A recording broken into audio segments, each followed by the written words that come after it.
All right, good afternoon. Exactly 32 minutes down the hour of 12. It is still your favorite show, the Midday Show, right here on, of course, your number one talk radio station, Lagos Talks 91.3. My name is Paula China. It is time for one of the most amazing and informative shows. You want to make sure that you're doing things the right way. More so, the leaders of tomorrow are here. You don't have to wait till tomorrow. You have to make plans from right now in order to make sure that you are doing the right things and putting the right measures in place so that they grow up to be well-meaning, intentional, and graceful individuals. I'm talking about today's show, Parenting Today, that seeks to enlighten and inform us as regards parenting, and not just parenting, but doing the right thing in the right way.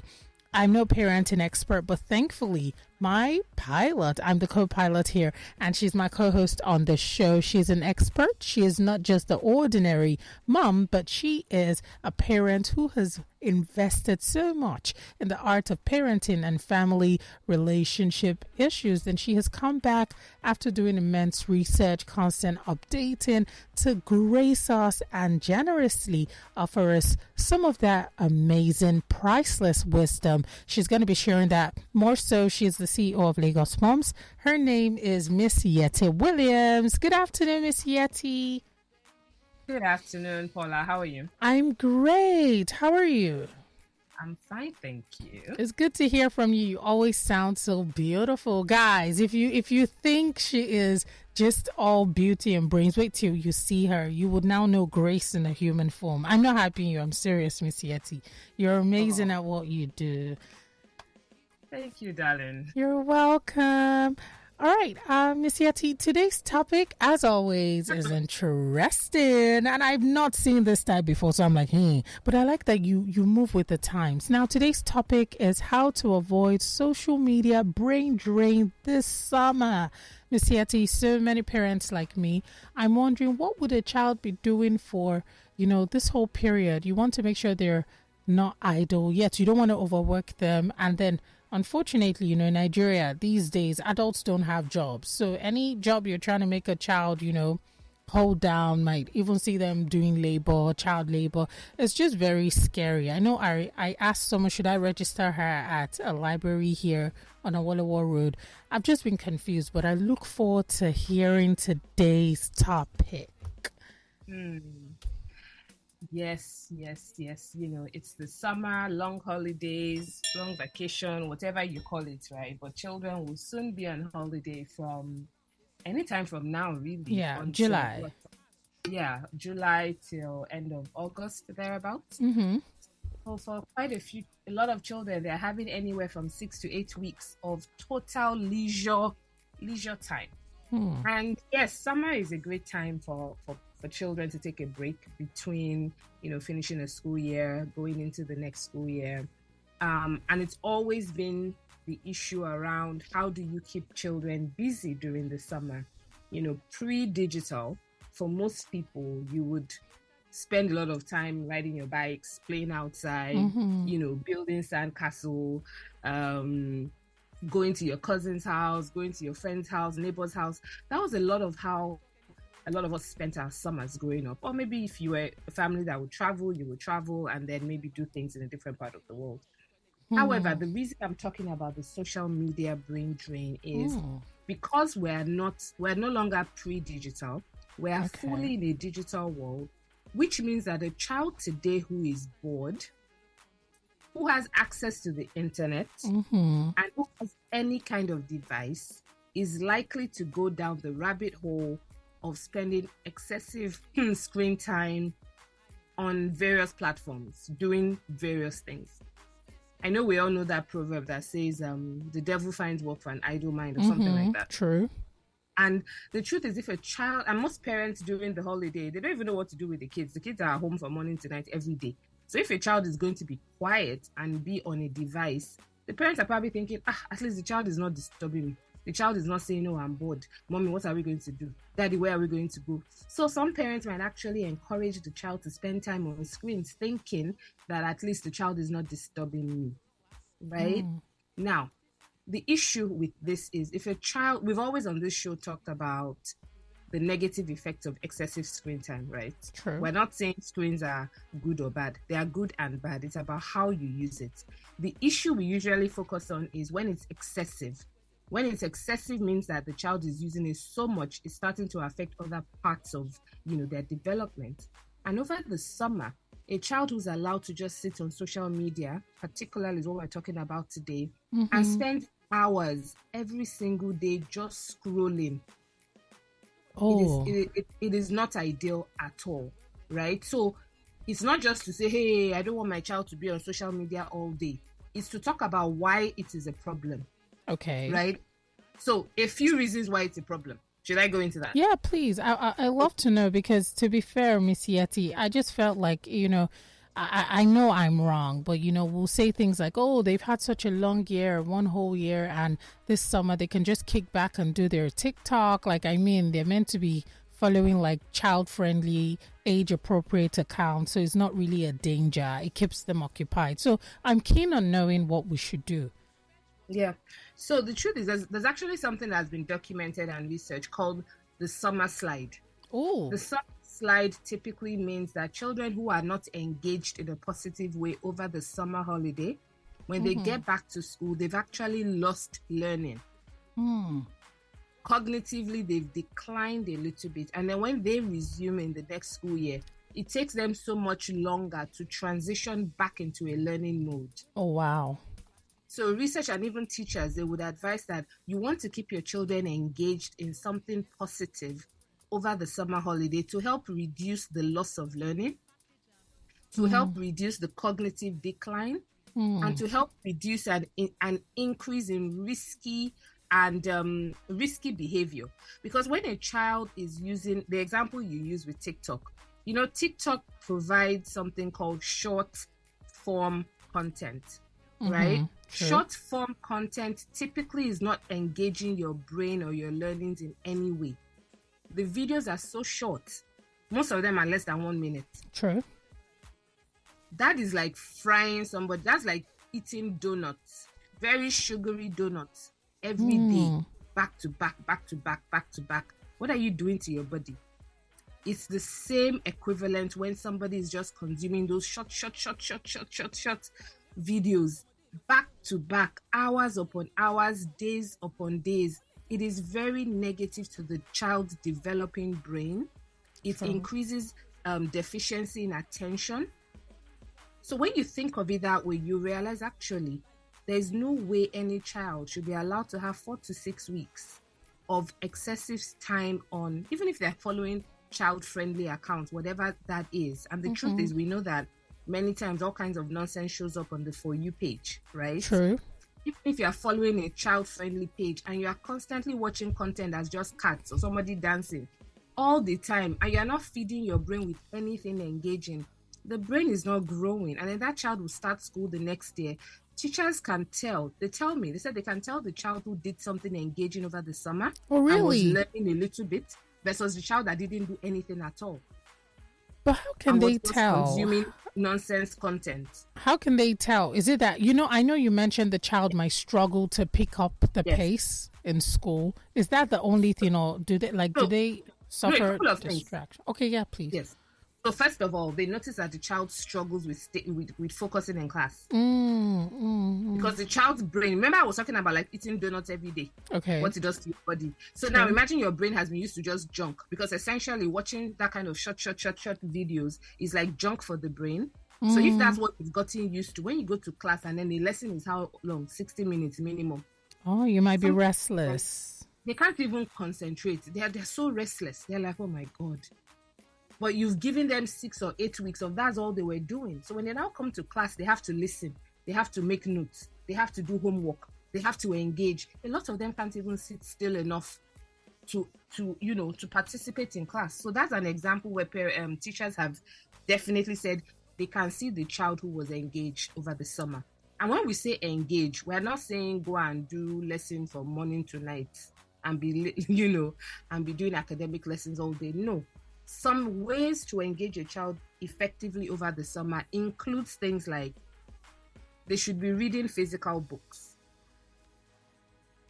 Wow. Without any argument, when you read a book, you are using multiple senses, right? Miss Yeti, I'm sorry to interject. When you say they should read a physical book, does an ebook have as much positive impact as a physical one, paper and paperback? So ebooks are better than nothing. Okay. However, I still believe there's something about holding a book and you're off screen. Okay. Using screens, there's something it does to your eyes. When you're staring at a screen a lot, you're not blinking as often as you should. So eyes actually get more tired when you're on a screen. So even though it's good, I still prefer, even for an adult, even for myself, I buy physical books, because if you're on a screen, there's just something about looking at a screen hours on end. Personally, number one, some research shows it's not the best. Secondly, I just find that when I read a physical book, I retain the knowledge better. Oh, yeah, true. I can vouch to that as well, exactly. Yes. So because when you read a book, you are doing a couple of things. Number one, your touch is being involved. You are holding that book, right? You are turning the pages. That's number one. Number two, when you are reading, you are working on a couple of senses at the same time. You are reading the words, right? You are imagining the scenario. Oh, I see. You see what I mean? So everybody who reads a physical book or a book period is doing a couple of things. When you are watching a movie or short form content, they are not imagining anything. They are putting everything in front of you. Do you get? Yeah, so your brain's not overly active and thinking. Your brain is not really engaged. You're just passively consuming what somebody has decided to put on your feed, whether they are dancing or feeding a cat or whatever it is, right? But when you're reading a book, you are imagining the story. And guess what? With a book, you are likely to get tired at a point. And what will you do? You will drop it to go and do something else. You will take a break. When you are online and consuming junk content, most people don't take a break because it's made to be addictive. So what do? Suddenly 4 hours, 5 hours, 6 hours, 7 hours of watching junk online every day. There's no way a child will develop properly, that way. That. So that's what I'm calling the social media brain drain. Is let's not get into that idea that they're on holiday, they can just do whatever. Yes, they're on holiday. Yes, they should hang out, but you have to fill their activities on a daily basis with a mix of entertainment, a mix of engagement, and making sure that the children are engaging and using their brain. They can walk somewhere. They can do a few hours for free at a friend or family member or a company. Obviously, make sure it's safe and sound for the age of the child. But even if they go and walk somewhere 2 or 3 hours, they are doing something different. They are learning. They're going to pick up different skills. Let them pick up a physical hobby. If they like writing, let them write a book. If they like video games, can you find them? There's so many free platforms online. Can they build their own online game? That's still engaging versus I'm just playing a game. Let me too create my own game. Do you see what I'm saying? Yeah. So they're thinking outside of the box and they're making the best use of their ability and their time. Miss Yetty, I really love what you've said. And I want to take us back a bit. Now, this is me personally, right? Trying to make this relatable. During summer, if we weren't on holiday, if we stayed home here, my father would give us newspapers or my mom would buy us books to read. Now, my mom would buy books and, of course, sometimes you can go watch cartoons. But with my dad, he just wanted you to consume like the print. Now, I know that he did this for my brother. I have 2 sisters, but the first was away. So he did it for my brother, my sister, the doctor, and I. Now, they didn't really like it. And any opportunity they had, they would drop it. And they turned out very well. But I feel like it kind of also harnessed my love for reading like print, like paperback and paper. But the problem is, if I look back now at what my father did, I don't think there was much of a balance. There's nothing like a perfect balance, but I feel like we were more inclined into just the print without really taking a break. So in my case, I want to know for Chloe's sake, what do I do? Do I focus more on the paperback? And when they take a break, are they allowed to, consume content, use social media? Should the break be like an hour of because of course, when they're putting a book down, they're picking up a device. So I want to know, what should I do in order to balance this? Right. So I'll say it's a mix of things. Yes, your father did what he knew best, and he was giving you print to read, right? And I love that. Yes. I love that he did Sorry? that. I love that he did that because I'm able to read now a lot. Exactly. But like you said, you have siblings who they didn't particularly love it, and they didn't particularly open up a world of, oh, I'm going to love reading. And children are different. Absolutely. My mom studied literature in uni. English, yeah. So you can imagine the kind of English, the kind of books that and I loved reading, to be honest. My sister and I, we really loved reading. I can't say my brother particularly did, but he went down the whole engineering path, right? So you can kind of see children will always be different. That's the truth. However, I do think that it's important to balance it. So if you look at your daughter, for example, what are her interests? I believe every child should read, period, over the summer. Whether it's fiction, non-fiction, biographies, they should pick what they like, but they should be reading something. At children's school, for example, as soon before they even vacate, they're sending you a reading list for the summer by class. Oh, nice. And they expect the children to pick from that list and be ready to do a book report when they resume. Wow. But do you see how they've built it in? So for us, they've helped us with that reading need, because the children know that they have to go to school and they have to be able to do a book report that will be graded, right? Wow. So that's one. So parents can do that. And you don't always necessarily have to go and buy new books. I'm sure if you ask within your circle of friends, people might have books in their library that is new to your child, right? So you can do some book swaps, for example. That's one.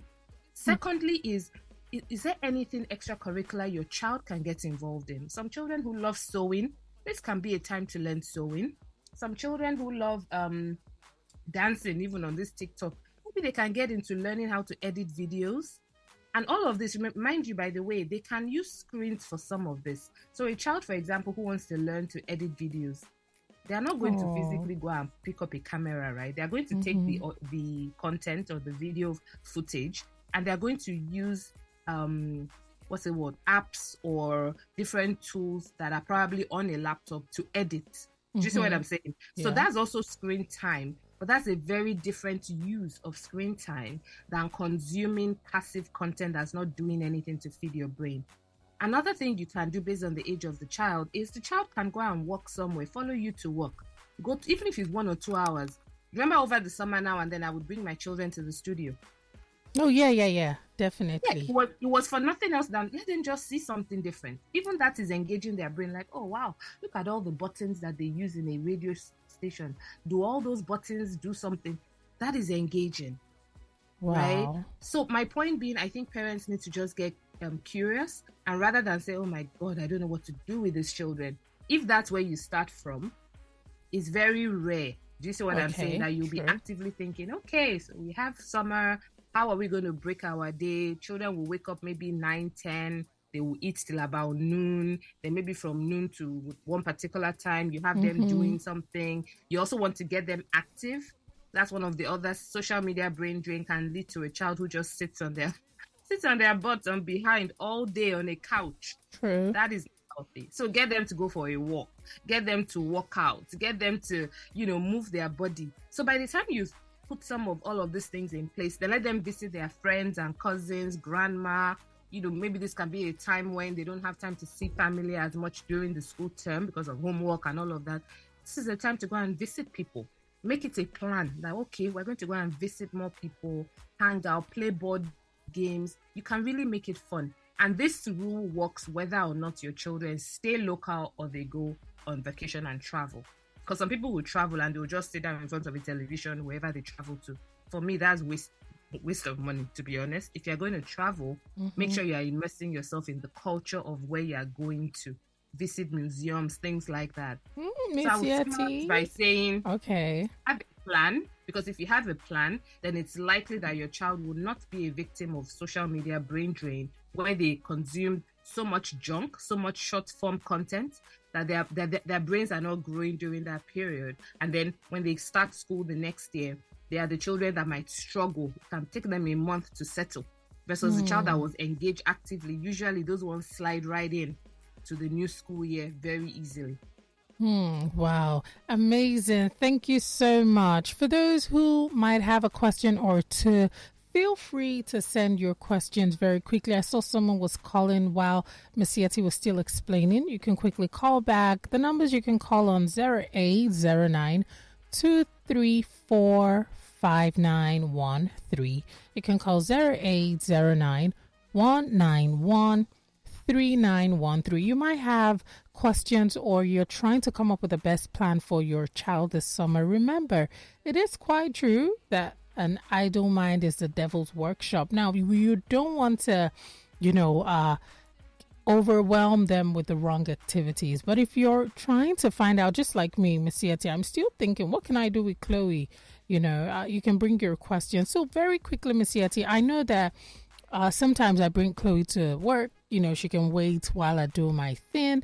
But on days when I have to leave her home, maybe there's no one else there except maybe the help with her.